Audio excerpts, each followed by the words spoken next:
আমি আবার এসে গেছি একটা রেসিপি নিয়ে, এই গাজরের হালুয়া। এর জন্য আমি এই যে গাজর নিয়েছি, এর সব খোসা ছাড়িয়ে ধুয়ে পরিষ্কার করে নিয়েছি। এখন আমি গ্রেট করছি, গ্রেট করে পরে হালুয়া বানাবো। সব গ্রেট করে হালুয়া বানানোর সময় কিছু লাগবে আমি তখন দেখে দেবো।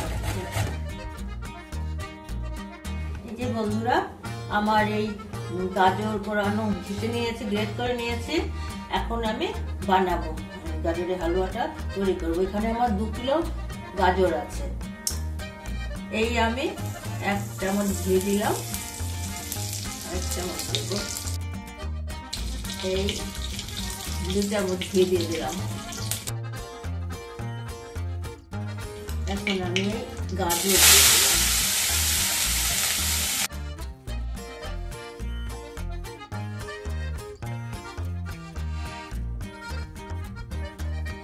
এখানে গাজরের হালুয়া বানাতে গিয়ে আমার দুধ লাগবে, চিনি লাগবে, তারপরে মাওয়া লাগবে, আর কিছু ড্রাই ফ্রুট, কাজু, পেস্তা, সব কাজুই দেব।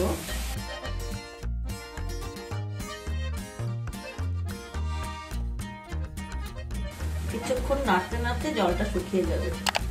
এখন তো কি সুন্দর সুন্দর সব গাজর উঠেছে, শীতের লাল, কমলা। আপনারা লালটা না পেলে কমলাটা দিয়েও করতে পারবেন, ওটাও ভালো হয়। আমার তো এখানে লাল গাজরটাই পেয়ে গেছি।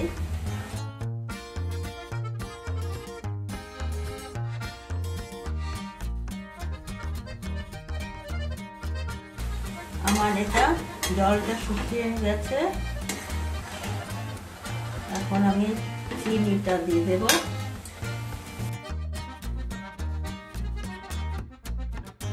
চিনিটা গলে গেলে আঠা আঠা হবে, তারপরে দুধ ঢেলে দেব।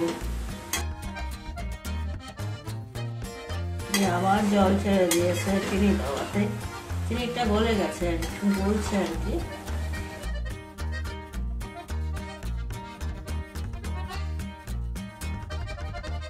এরকম জল হয়ে গেছে, জল জল গলে গেছে। তো এটা পুরা গলে গেলে শুকাবে।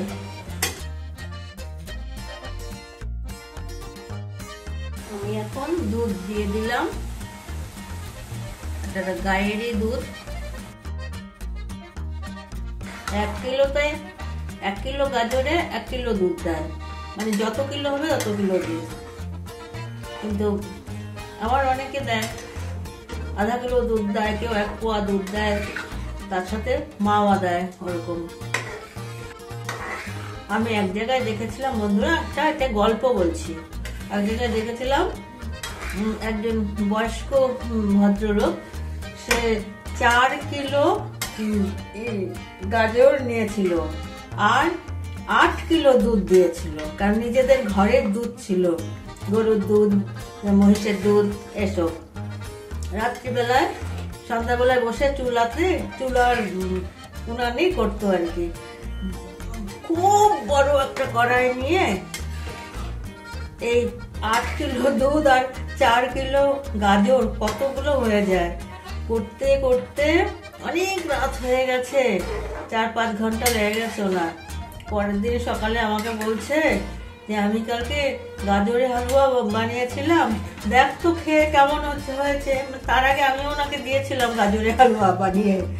তো আমি তো আর অত দুধ দিয়ে করি নেই, ওনাদের নিজেদের গরু আছে, মহিষ আছে, দুধ। তারপরে উনি আবার মাওয়া দেয় না, এই দুধ শুকায় শুকায় তো মাওয়া বনে যাবে, কিসের মাওয়ার আর দরকারই নাই। তারপরে খেতে ভালোই হয়েছিল। বয়স্ক মানুষ প্রথমবার বানালো, আমার কাছে বলে তোর কাছে খেয়েছিলাম, আমারও খুব ইচ্ছা হচ্ছিল আমি বানাই। তারপরে উনি বানিয়েছে, বেশ ভালোই বানিয়েছিল, শুকনা শুকনা করে। তাই আমার এই গাজরের হালুয়া বানাতে গেলে আবার ওনার কথা মনে পড়ে যায়। এটা হবে শুকাবে, আমি পুরা দুধটা দেই নাই, এখানে আমারও আছে আরো আধা কিলো মতো দুধ। কিছুটা শুকিয়ে গেলে তারপরে দিয়ে দেবো।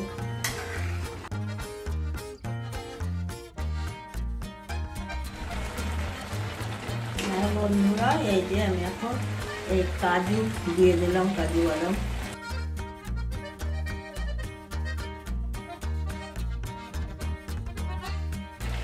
দুধ দিয়ে দিলাম।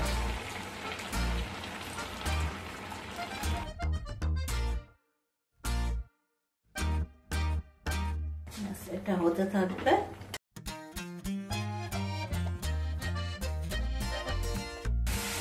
এটা আমার হয়ে আসছে আর কিছুক্ষণ সময়।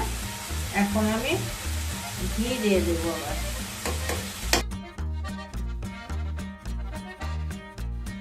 ঘি, চিনি এগুলো আপনাদের পরিমাণ অনুযায়ী দেবেন।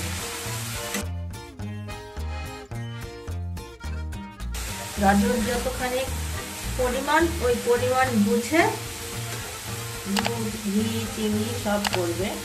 এখন আমি এই মাওয়া দিয়ে দিলাম, কারণ বছরে 1-2বারই গাজরের হালুয়া হয়, সবসময় তো হয় না, ওই জন্য একটু ভালো মন্দ করে করতে হয়। এই মাওয়াটা আমার চিনি মানে মিষ্টি ছাড়া মাওয়া, মিষ্টি দেই না। এখানে যা মিষ্টি আছে এই মাওয়া দিয়ে ওটা অ্যাডজাস্ট হয়ে যাবে।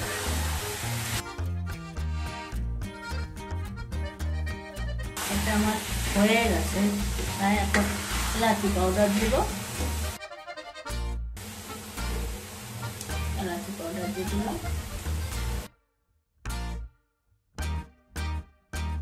আর একটু করে